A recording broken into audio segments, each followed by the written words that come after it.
Salam hörmətli izləyicilər, əziz biologiya sevərlər. Sizinlə toxumlu 7-ci sinif test toplusundan toxumlu bitkilər mövzusundakı D variantının test sahələ qarşınızdayım. Başlamamızdan ilk öncə kanalımıza abunə olmayı, bəyəndiyseniz bəyən butonunu basmayı xahiş edirik. Meyvə tiplərinə uyğun gəlməyən sözlərin altından xətt çəkin. Meyvə tiplərinə uyğun gəlməyən söz toxumdur, salxımdır, sırğadır. Bunlar meyvə tipi deyil. Uyğunluğu müəyyən edin.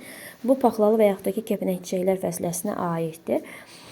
Sonra bitkilər aid olduğu fəsiləyə əsasən qanunu pozan cavabı qeyd. İtburnu gölçəklər fəsiləsinə aiddir. Pozmortepinan bir müəkkəb çiçəklərdir. Bu qarğıdalı taxıldır, soya paxlalıdır, soğan zambaqdır. Dəvədəbanıq mürəkkəb çiçəklərdir, amma burada yazılıb xaç çiçəklər, ona görə bu göz düzgün deyil. Şəbugül xaç çiçəklər də bəli.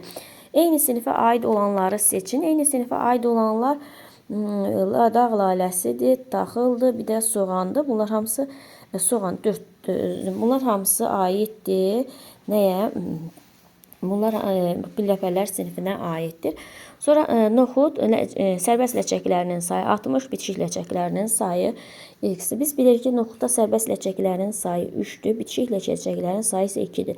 60 olanda isə bu x olacaq. X də buradan bərabər olmuş olacaq 40-a. Sonra bizdən nə soruşur? 10 kükünar toxumun əmələ gəlməsində mayalanma neçə yumurta hüceyrə? Hər bir toxumun əmələ gəlməsində 1 dənə yumurta hüceyrə. 10 toxumdursa 10 dənə yumurta hüceyrə iştirak edib. 7-ci sualımıza nə soruşur? İkiləpərlər sinifinə aid olmayan fəsilələr, ikiləpərlər sinifinə aid olmayan taxıllarla zambaqlardır. Bunlar birləpərlər sinifinə aiddir.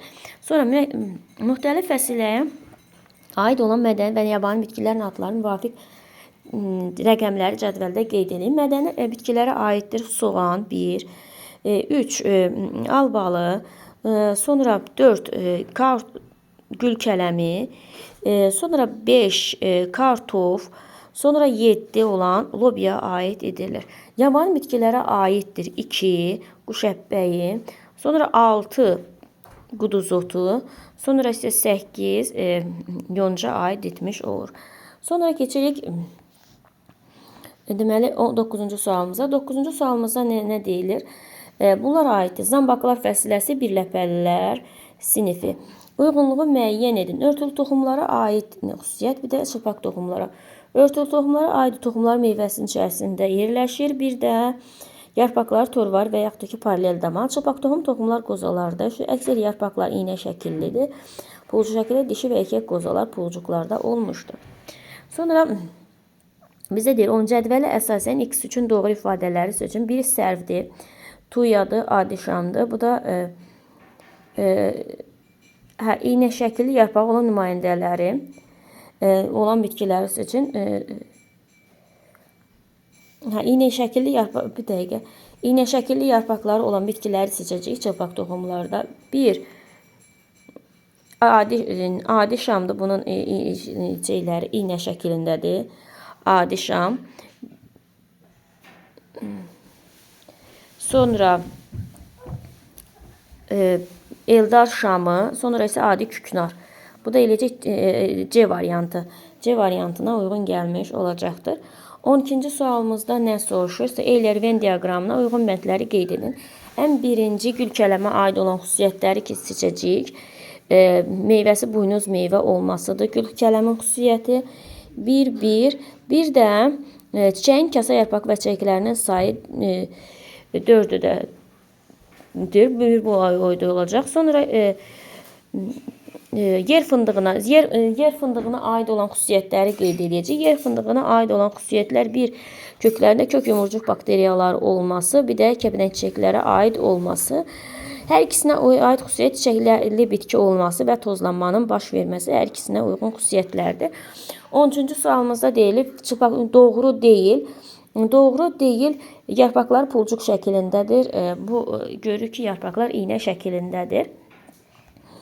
Sonra 14-cü sualımızda nə soruşur? Verilmiş erkək dişicik sayılarının cəminə görə müqayisə edin.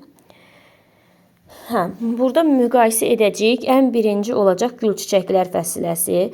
Ondan sonra gələcək xaç çiçəklər fəsiləsi. Ondan sonra gələcək mürəkkəb çiçəklər fəsiləsi. Sonda da gələcək taxıllar fəsiləsi. Bu da B variantına uyğun gələcək. 15-ci sualımızda nə soruşur? Bitki meyvə dağ laləsidir və onun meyvə tipi qutucuq meyvədir. Çiçəklər tək-tək yerləşib. Çiçək düsturda Ç üstə 3 üstə gəlsin 3 Y6 D1. Bu da Y variantına uyğun gəlmiş olacaqdır. 16-cı sualımızda nə soruşur? Tuyanın daxil olduğu bitki şöbəsi üçün doğru deyil. Meyvələri toxumludur. Bir toxumludur və bunu aid edə bilmərik. 17-ci sualımızda çiçək qrupu verilmiş mürəkkəbçəklər bitkisi üçün yanlış fikirdir. Yanlış fikri seçəcəyik. Yaşıl kasa yarpaqları.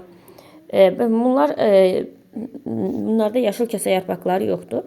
Bu səbət çiçək qrupudur. Buna aid deyil. 17-ci sualımızda Y variantı, 18-ci sualımızda deyir ki, A plus B cəmini müəyyən edin. Çəmən göyçiçəyinin çiçəklərinin sayı 7-dir. Çiçəkin müxtəliflik 1-in 1-ə nisbətindədir. Yəni 350-dir. Yəni yarısıdır 350. Səbətə dişiciklərin sayı A, səbətə yumurtacıqların sayı. Deməli dişiciyin sayı neçədənsə 350-dirsə, elə yumurtacığın sayı da 350 olacaq. 350-nin üstü 350 gəlsək cəmi eləyəcək 700. Cavabımız 700 olmuş olacaq. 19-cu sualda dəlibəng və biber bitkisi üçün oxşar olmayan xüsusiyyətləri müəyyən edin. Oxşar meyvənin tipi oxşar deyil, bir də yabani halda inkişaf etməsi. Yəni 1 ilə 3 oxşar deyil. 20-ci sualımızda nəyə soruşur? Soruşur ki, uyğunluğu müəyyən edin. Bu düstur, birinci düstur uyğun gəlir petuniyaya. Uyğun gəlmiş olub badamcan çiçəklər düsturudur. Sonra ikinci düstur paxlalların düsturudur. Bu da uyğun gəlir A-ya. Bir də paxlallara aid olan nümayəndəsi soyadır C. Yəni 2-yə uyğun gəlir A, bir də C. Üçüncüyə uyğun gələcək isə, üçüncünə də uyğun gələcək B ilə, yəni inci çiçəyi ilə dağ laləsi Y. Bu qədər diqqətinizə görə sağ olun, bəyənməyi və kanalımıza abunə olmayı unutmayın.